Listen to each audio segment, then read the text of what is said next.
آگے پھر اللہ نے اپنا تعارف کروایا، ایک تو اعلیٰ ہے، دوسرا اللہ دی وہ ذات ہے خلقہ، اس نے پیدا کیا، پیدا کرنے والا اللہ ہے۔ تو جو پیدا کرنے والا ہے اس کے نام کی تسبیح کیجیے، اس کے نام کی تسبیح کیجیے۔ پھر فسوا، اس نے درست پیدا فرمایا، یعنی جو جس طرح پیدا کرنا چاہیے تھا ایسے ہی اللہ نے پیدا فرمایا۔ اب اللہ کی تخلیق بڑی خوبصورت ہے، انسان کو اللہ نے پیدا کیا، جانوروں کو پیدا کیا، درختوں کو پیدا کیا، پودوں کو پیدا کیا، یہ جڑی بوٹیوں کو پیدا کیا، ہر ایک کا اپنا سٹائل ہے۔ اب دیکھو نا اللہ نے کتنا خوبصورت بنایا، تو کسی بھی درخت کے اوپر منہ نہیں ہے،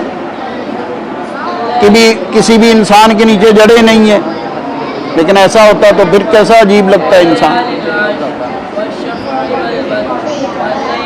اگر کسی کا سر دائیں کندھے پہ ہوتا، آنکھیں بائیں پہ ہوتی تو کتنی مشکلات ہوتی۔ یہ نہایت خوبصورت، کبھی آج آپ دیکھو کتنا یہ ترقی کیا سائنسی، ان چیزوں میں تو اللہ فرما رہا ہے غور کرو۔ غور جو کرنے والے ہیں وہ کہتے ہیں ربنا ما خلقت ھذا باطلا، اے ہمارے رب تو نے جو چیزیں پیدا کی ہیں ان کو باطل پیدا نہیں کیا۔ یہ تو غور کرنے والے لوگ کہتے ہیں نا، عام لوگ تو صرف انکار ہی پہ ڈٹے ہوئے، حالانکہ اتنا اپنے آپ کو ترقی والے کہنے والے اللہ سے دور ہیں۔ تو لہذا اللہ نے صحیح پیدا فرمایا، والذی قدر فہدی، اور اس نے اندازہ سے پیدا کیا، یعنی جس کو اس کا تقدیر بھی ہو سکتا ہے کہ جتنا جس نے زندہ رہنا تھا، جتنا اس نے کھانا پینا تھا، جتنا اس نے سانس لینے تھے، سب اللہ نے اس کی اندازہ لگایا۔ اور اس کو آپ یہ بھی دیکھ سکتے ہیں کہ جس طرح مثلا اللہ پاک نے ہر چیز کو صحیح طریقے سے اس کی جو مقدار بنتی تھی اس کے حساب سے پیدا کیا۔ اب مثال کے طور پر کسی کا ہاتھ پاؤں سے بڑا نہیں بنایا، کسی کا پاؤں ہاتھ سے بڑا نہیں بنایا، چھوٹا نہیں بنایا، تو یہ اللہ پاک نے ہر چیز کا اندازہ رکھ کے بنایا۔ فہدا، پھر اس کی رہنمائی بھی کی اللہ نے، زندگی کے اندر ہر طرح سے اس کو پیدا کرنے کے بعد اس کی رہنمائی بھی کی۔ والذی اخرج المرعی، اللہ وہ ذات ہے اس نے چارہ نکالا۔ یہ چارہ کون نکالتا ہے؟ اللہ ہی نکالتا ہے نا۔ انسان تو کھا لیتے ہیں اپنے لیے، تو جانوروں کا کس نے نکالنا ہے؟ وہ جانوروں کا خوراک کس نے نکالنی؟ اللہ ہی نکال رہا ہے۔ فجعلہ غثاء احوا، اس کو یہ سبزی مائل کیا اللہ نے، سبز رنگ کا چارہ ہے، یہ اللہ تبارک و تعالیٰ نے ہی اس کے اندر جو ذائقہ بنایا، جس طرح کا اس کا ذائقہ بنایا، یہ اللہ تبارک و تعالیٰ ہی کی شان ہے۔ آگے خالق کائنات نے نبی رحمت صلی اللہ علیہ وآلہ وسلم کو فرمایا، ایک بات یاد رکھیں کہ جیسے عام لوگ حفظ کرتے ہیں، محنت کرتے ہیں، ان کو یاد کرنے کی ضرورت ہوتی ہے۔ نبی پاک صلی اللہ علیہ وآلہ وسلم کی شان مبارک یہ ہے کہ اللہ تبارک و تعالیٰ نے آپ کو جو یاد کروانا ہے اس کا ذمہ اپنے کرم پہ لیا ہے، ٹھیک ہے؟ آپ کو اس طرح رٹے لگانے کی، دور کرنے کی یا یاد کرنے کی ضرورت نہیں ہے۔ تو لہذا خالق کائنات نے فرمایا سنقرئک، ہم آپ کو یاد کروائیں گے، فلا تنسا، آپ نہیں بھولیں گے، کیونکہ نبی کریم صلی اللہ علیہ وآلہ وسلم جب وحی آتی آپ جلدی کوشش کرتے کہ یاد کر لی جائے۔ تو جیسے سورہ قیامہ میں اللہ نے 29ویں پارے میں فرمایا نا، لا تحرک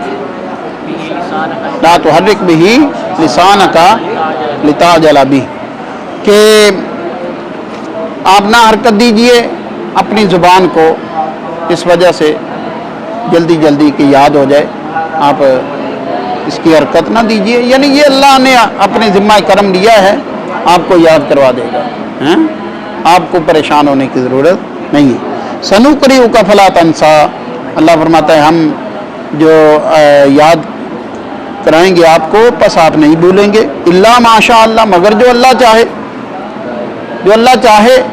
یہ مفسرین نے لکھا کہ یہ ایسا ہے کہ اللہ نے یہ بیان تو فرمایا لیکن ایسا ہوا نہیں، یعنی واقع نہیں، واقع میں حقیقت میں ایسا نہیں ہے کہ اللہ نے آپ کو کوئی چیز بھلائی ہو، اللہ نے ہر چیز ہی آپ کو جو چاہیے یاد کرا دی۔ اِنَّهُ يَعْلَمُ الْجَهْرَ وَمَا يَخْفَى، بے شک اللہ تبارک و تعالیٰ کی ذات جو ہے وہ جہر اور پوشیدہ، جہر کہتے ہیں واضح، ٹھیک ہے، پوشیدہ کوئی چیز ہو، کوئی واضح ہو، سب کا علم اللہ کو ہے۔ وَنُيَسِّرُكَ لِلْيُسْرَىٰ، اللہ فرماتا ہے ہم آپ کے لیے آپ کے کام آسان بنا دیں گے، یعنی آپ جو محنت کر رہے ہیں، آپ پر اللہ کی وحی نازل ہو رہی ہے، سارے معاملات آپ جو اللہ کے کام میں مصروف ہیں، ہم آپ کے لیے آسانیاں پیدا کر دیں گے۔ فذکر، یہ دونوں صورتیں جو ہے نا، سورۃ الاعلیٰ اور سورہ غاشیہ، نبی کریم صلی اللہ علیہ وآلہ وسلم اس کو جو ہے وہ جمعہ اور عیدین کی نمازوں میں تلاوت فرمایا کرتے تھے، اور بھی کرتے تھے، یہ بھی جمعہ اور عیدین کی نمازوں میں اس کو آپ اپنی تلاوت کا حصہ رکھتے تھے۔ وجہ اس کی ایک یہ بیان کی گئی ہے، ان میں تذکیر ہے، تذکیر مطلب واضح و نصیحت کرنے کی بات ہے، چونکہ ان دونوں نمازوں میں خطبات ہیں، جمعہ میں بھی خطبہ ہوتا ہے جمعہ کا، تو جمعہ کا خطبہ کس لیے رکھا گیا؟ اس لیے رکھا گیا کہ لوگوں کو سمجھانا ہوتا ہے، تو لہذا تلاوت بھی اس طرح کی جس میں لوگوں کو سمجھانے کا ذکر ہے، تو اسی لیے عیدین میں بھی خطبہ ہوتا ہے۔ اور عیدین کا خطبہ جناب عید کی نماز پڑھی ہے کبھی؟ اچھا، تو پہلے تو یہ بتائیں عید کی نماز کیا ہے، حیثیت شرعی کیا ہے، فرض ہے، واجب ہے، کیا ہے؟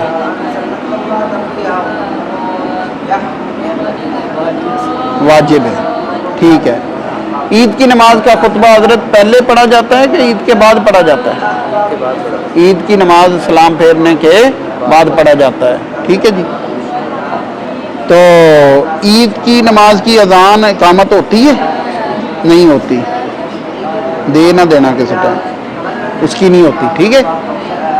تو یہ چیز ہے، اللہ فرماتا ہے فذکر، محبوب آپ نصیحت کیجیے، ذکر جو ہے نا، ذکر، ذکر یذکر تذکیرن، یہ بھی باب تفعیل سے واحد مذکر فعل امر حاضر معروف کا صیغہ ہے، مخاطب نبی کریم صلی اللہ علیہ وسلم کی ذات۔ فذکر، آپ نصیحت کیجیے، ان نفعت الذکریٰ، بے شک نصیحت کو فائدہ مند ثابت ہوگی، یعنی جب آپ دیکھتے ہیں کہ بندے کو سمجھایا جا رہا ہے، اس پر نصیحت اثر کر رہی ہے، آپ سمجھاتے رہیں، آپ اس کو نصیحت کرتے رہیں۔ اور سیذکر من یخشی، وہ شخص جس کے دل میں ڈر ہے، جس کے دل میں ڈر ہے وہ نصیحت قبول کرے گا۔ تو علماء کے بارے میں اللہ کا ارشاد ہے سورہ فاطر میں 22ویں پارے میں، انما یخشی اللہ من عبادہ العلماء، علماء کو شکر ادا کرنا چاہیے کہ اللہ نے ان کے لیے یہ ارشاد فرمایا ہے، لیکن علماء ظاہر ہے وہ پھر عالم ہو بندہ تو پھر ہے نا جی۔ سیذکر من یخشی، اللہ فرماتا ہے نصیحت سے فائدہ وہ حاصل کرے گا جو اللہ کا ڈر رکھتا ہے۔ وَيَتَجَنَّبُهَا الْأَشْقَى، اور نصیحت سے دور ہوگا وہ الاشقا، جو بدبخت ہے، بدبخت جو ہے وہ دور ہو جائے گا نصیحت سے، اور جس کے دل میں اللہ کا ڈر ہے وہ نصیحت حاصل کرے گا۔ الذی یصلی النار الکبریٰ، پھر وہ بدبخت، وہ ایسے ہی نہیں کہ جناب اس کو پھر کوئی پوچھے گا نہیں، بلکہ الذی، وہ بدبخت جو ہے یصلی النار الکبریٰ، بڑی آگ میں ڈال دیا جائے گا، اس کو بڑی آگ میں ڈالا جائے گا، پھر عذاب ملے گا اس کو۔ ثم لا يموت فیہا ولا یحییٰ، پھر اس کے اندر نہ موت ہے نہ اس کے اندر زندگی ہے، موت اور زندگی اس کے اندر نہیں ہے۔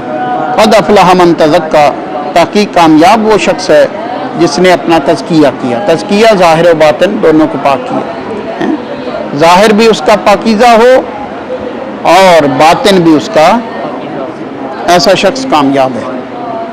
وذکر اسم ربی فصلی، اور اس نے اپنے رب کے نام مبارک کا ذکر کیا، فصلی، پس نماز پڑھی۔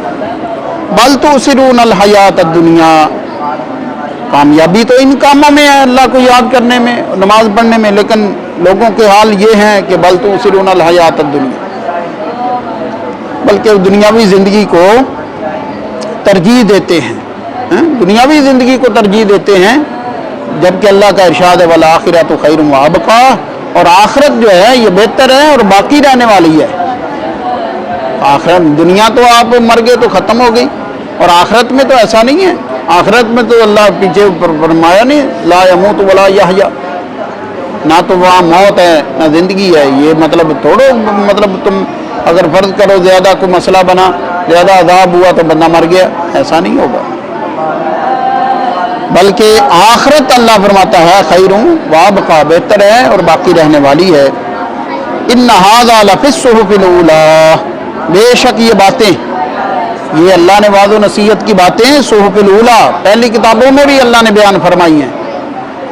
مثال کے طور پر صحف ابراہیم و موسیٰ، جو صاحب دیے گئے ابراہیم علیہ السلام کو، صاحب دیے گئے، صاحب میں نا کتابیں جو اللہ نے کی طرف سے نازل ہوئی تھی، ٹھیک ہے، جو موسیٰ علیہ السلام کو دیے گئے، ان میں بھی اللہ نے لوگوں کو سمجھانے کی باتیں ارشاد فرمائی ہیں، اور یہ باتیں فرمائی ہیں کہ دنیا کی زندگی جو ہے یہ اس کے مقابلے میں آخرت کی زندگی بہتر ہے اور باقی رہنے والی ہے۔